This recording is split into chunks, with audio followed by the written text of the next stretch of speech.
Assalamualaikum warahmatullahi wabarakatuh. Kita lanjutkan kuliah kita teknologi pengolahan minyak, lemak, dan pangan program studi teknik kimia Universitas Ahmad Dahlan Yogyakarta. Bersama saya Suhendra. Kita lanjutkan untuk mata kuliah ini dengan topik gambaran umum proses penyulingan atau pemurnian minyak nabati.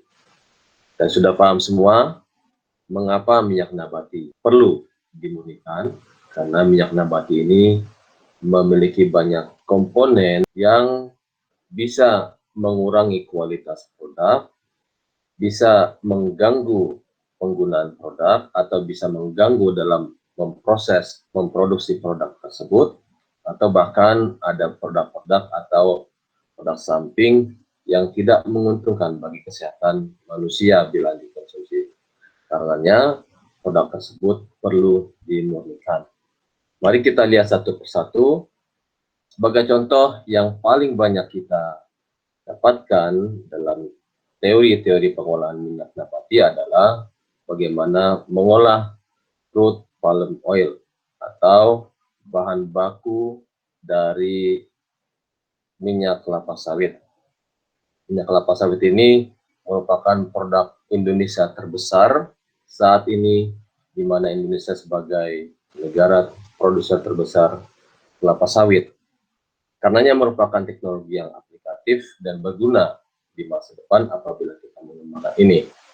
Ini sebagai contoh minyak kelapa sawit yang mengandung lebih dari 95% triasylgliserol yang hendak kita dapatkan.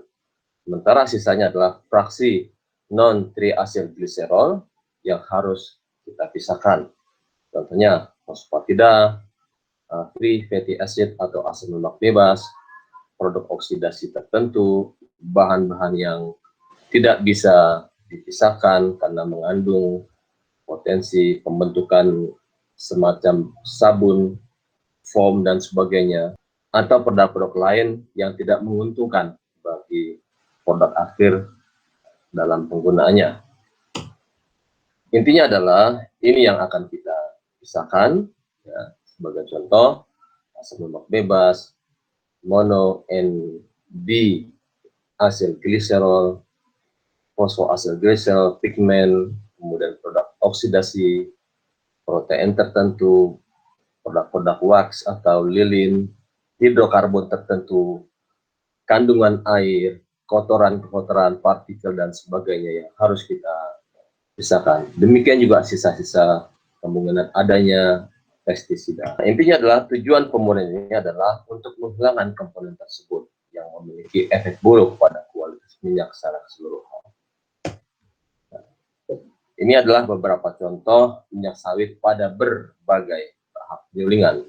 Kita lihat yang paling kanan adalah minyak kelapa sawit yang sudah dihilangkan berbagai produk yang tidak menguntungkan, di mana minyak kelapa sawit dasarnya atau bahan bakunya berwarna sangat kehitaman, pekat sekali, berbau, banyak gums dan sebagainya, sehingga perlu dimurnikan. Ini secara umum, inilah tahapan dari pemurnian minyak kelapa sawit mentah, baik dimurnikan secara fisik maupun dimurnikan secara kimiawi. Artinya ada proses fisik maupun ada proses kimiawi. Proses fisik misalkan dengan degumming, dengan penambahan steam, ya, dengan penambahan, atau juga misalkan dengan teknologi terbaru dengan penambahan enzim yang bisa menghilangkan gums atau cairan-cairan yang memang viskos sekali, kental sekali, sehingga mengganggu dari produknya. Kemudian bleaching, ya. Kemudian ada lagi deodorizing, artinya penghilangan bau. Ya, bau-bau ini dihilangkan dengan cara dipanaskan, kemudian diolah sedemikian rupa.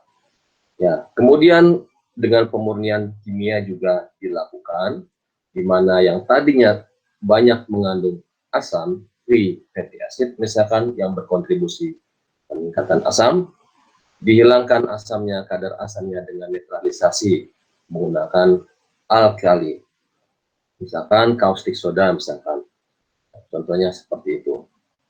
Kemudian hasil dari deodorizing ini yang merupakan tahap terakhir dari pengolahan atau pemurnian minyak mentah nabati ini adalah kita namakan dengan RBDO atau NBDO, ya, Refined Bleached Deodorized Oil atau Neutralized Bleached Deodorized Oil.